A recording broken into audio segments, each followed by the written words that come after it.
Yeah, g'day. I thought we'd do a quick tour of our Newlands 675 Tourister.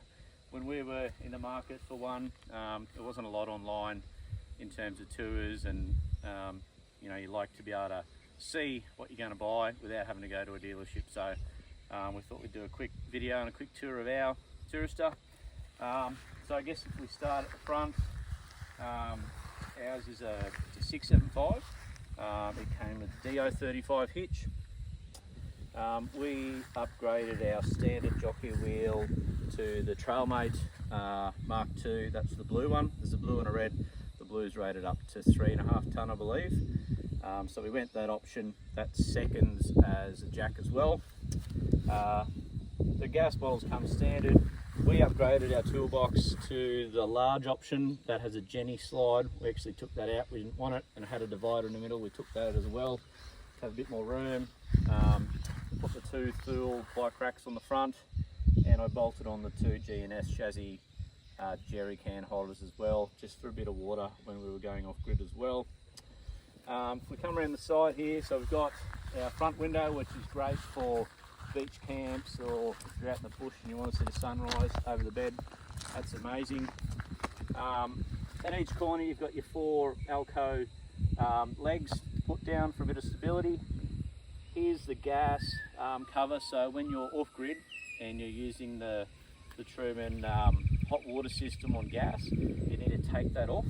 But if you're in a caravan park where you've got 240 power, you can actually keep that cap on. They're as rare as hen's teeth, and they're as dear as dinosaur's teeth, so don't lose it. With our particular van, we opted to go battery boxes on the chassis externally to save a bit of room under the bed, and we upgraded our batteries to, I think they were 120 or 130 amp hour AGMs. You've got your filler cap for the two water tanks. They're 90 litres each. And there's a third tank which is for wastewater, and I'm pretty sure that one is 80 litres. We've got a secondary hatch, so I think they standard come with one. We've got a second one put in. That's where you connect your water when you're in a van park, and your waste down below. That's about the outside. Your 240 volt power cord plugs in there. If we sneak around the back here, you've got your rear bumper, spare wheel, and we've upgraded the bike rack. We went to I think it's called a Fiamma, so we've got the three bike racks there. It comes with a Dometic reversing camera, that's up the top. With our van we went for, I think they call it the composite finish, so that's the flat sides, as opposed to the, I guess you call it the corrugated look, and then the protective plate around the bottom. That's 600 high. Your loo hatch, TV and antenna port, another 240 volt outlet. So if you want to plug in your TV there, if you're at a caravan park, or you want to run another appliance outside. Here you've got your drop down table, so cheese bickies, or you want to put the telly, set the telly up outside. That's that one. Obviously we've got our awning. We'll have a look at that in a tick. Just at the front here, you've got your slide out storage. So they pop.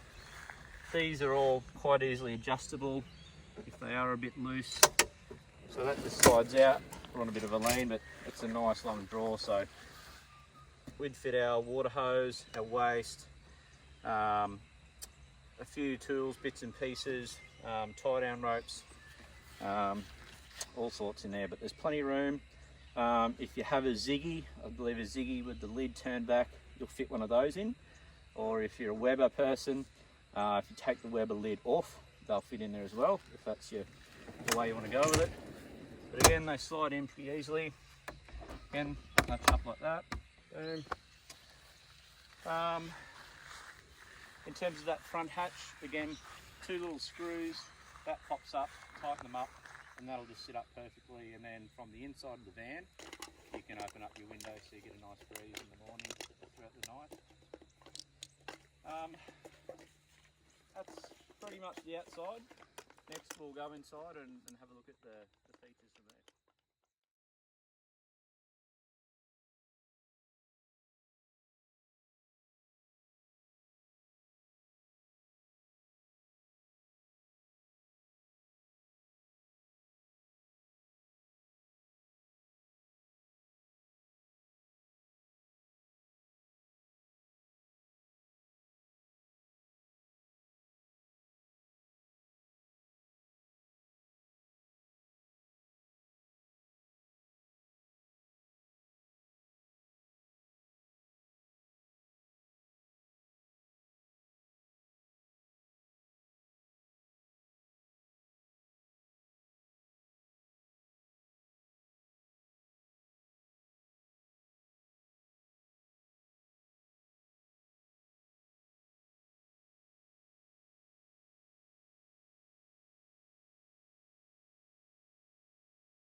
Alright, so that was the outside.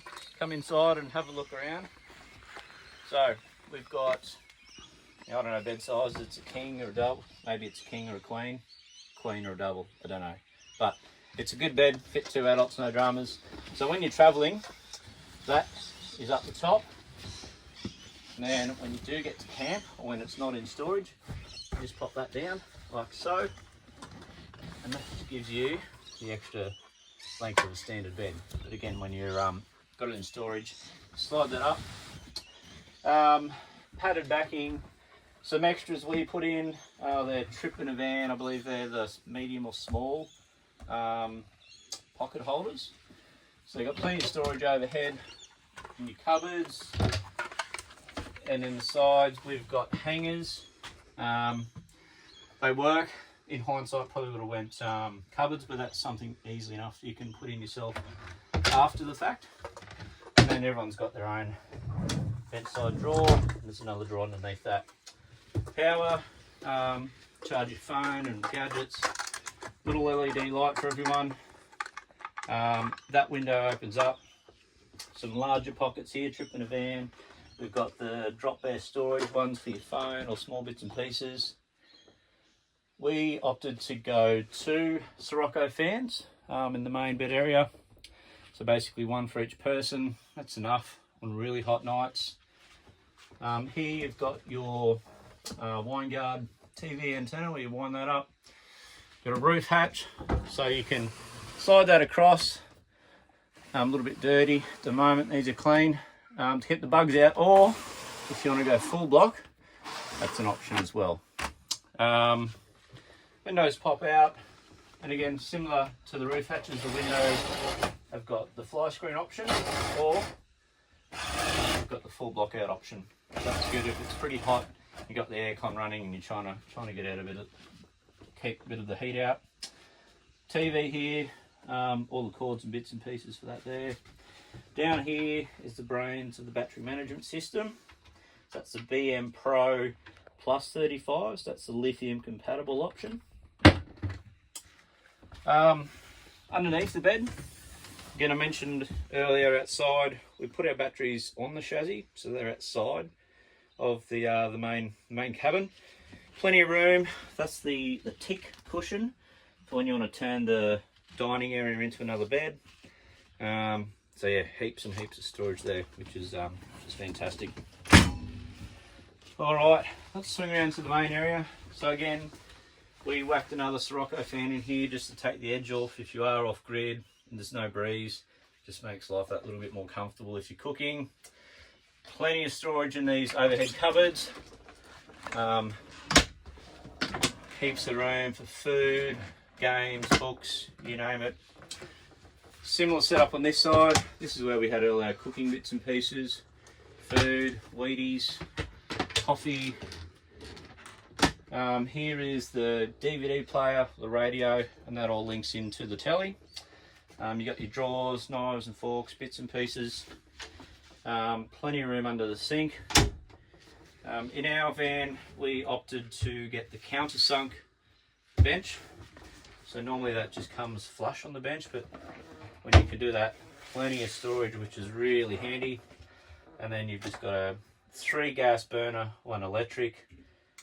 We use that fairly often, which was really convenient when the weather outside wasn't that great.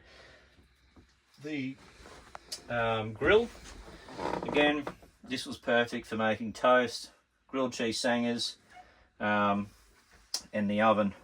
We use this a lot for heating up hot hots, potato gems, bits of fish, cooking cupcakes and bits and pieces. So yeah, that was great. Not everyone's into ovens, but we really used it heaps. LED lights. I need to turn the power on for those. So plenty of lights again in the main area. 1, 2. Club lounge.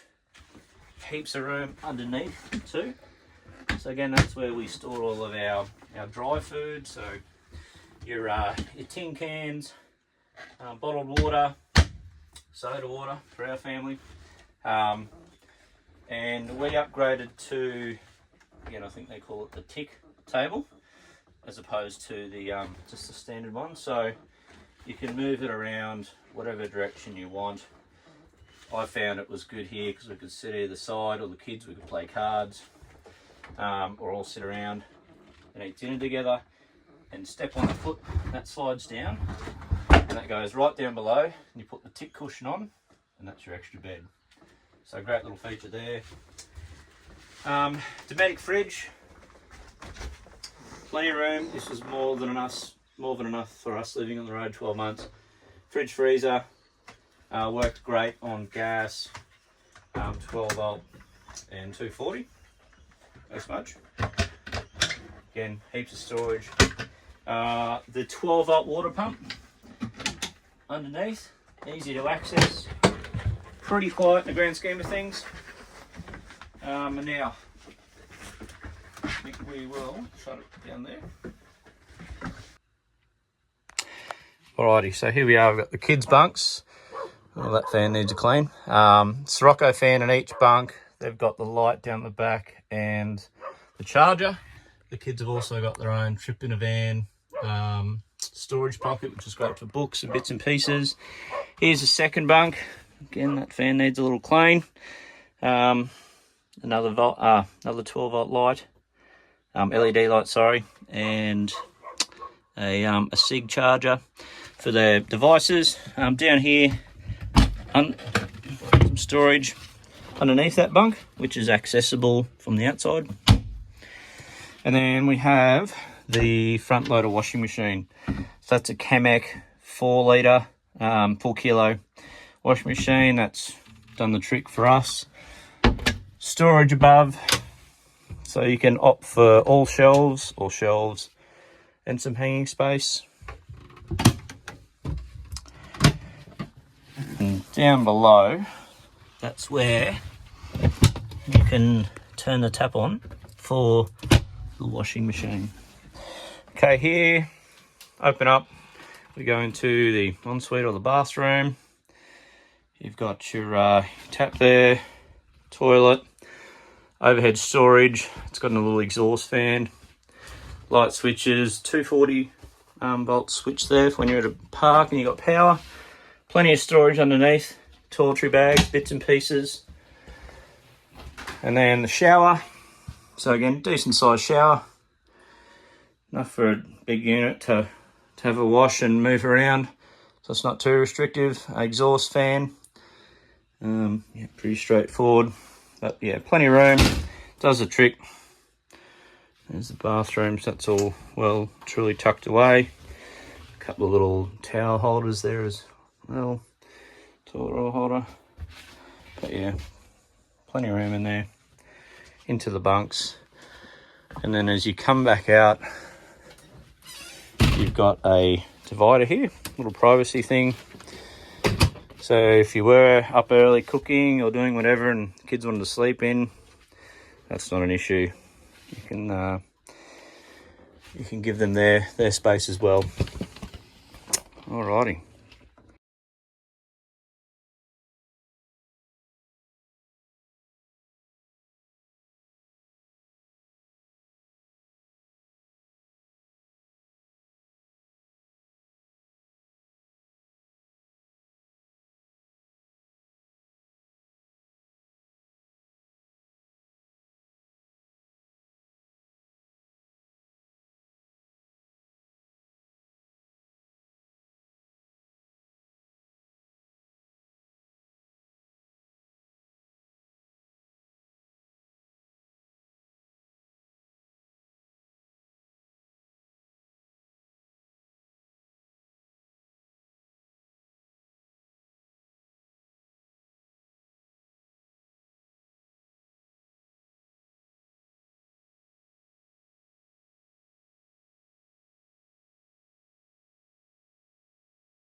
Alrighty, so we're back outside. Just thought we'd quickly set up the annex and show you how that's done. A couple of clips, they'll be down like that when you're in transport mode. When you get to setting up, pop that up. There's a wheel at the back, loosen that. Do the same up this end. So we'll pop that up, make sure it's up, loosen that. Now get your special gadget, and there's a clip up the top. What you're going to do is just push that up, little click, and then there's a cord here in the middle. This will be the part that will cut me out. There we go, pretty straightforward. So once you've latched that on, it's just a quick little jib like that. Now's when we can pop that there, roll it all the way out. Roll your cord back that way. Now, a couple of things, slide that all the way up, and just at the top there's a little button. Don't push down on it, pull. Let that pop in there, and I'll do the same at the other end. So again, that's where undoing that comes in. Slide it up, pull that button back, that'll pop in. And then down the bottom, you've got your latches, you pop them out, slide it up, that down. Do the same up here. So, latch down the bottom, slide that out, there's a smaller latch inside, slide it up, pop that down. Now the final step, push down on there, just tighten that up so it keeps it nice and firm if it gets windy. Do the same up here, just a little bit of downward pressure, don't want to swing off it, tighten it up, there you go, slide that there, and that's the annex setup. So pretty simple. And then in reverse, same deal, they get undone, they slide down, these then come back down, and then what you need to do is make sure you don't lose this. That pops in there, and at the far end there's that little latch that we pushed. You pull it this time and then it'll just roll up, but make sure it's rolled up in the middle, and it's a handy little tip. Instead of leaving it flat, push it so it's like that, so it makes it easier to hook and you pull it out next time. And lastly, don't forget to put your special rod or stick in that front jaw, because it's a pain in the neck when you lose them. So that's setting up the annex, guys, pretty easy. Makes it a great spot out of the sun. So yeah, enjoy.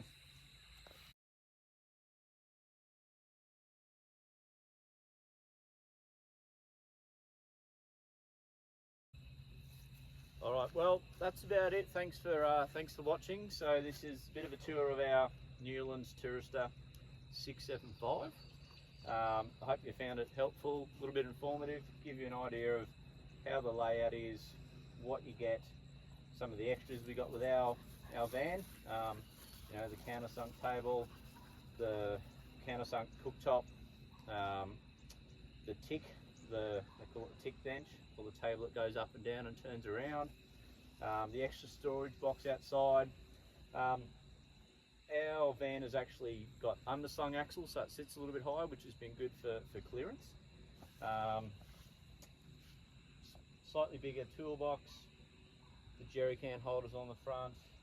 Ours has a 300mm extended chassis, which is good for when you're towing and turning in tight areas, so the car doesn't hit the front of the van.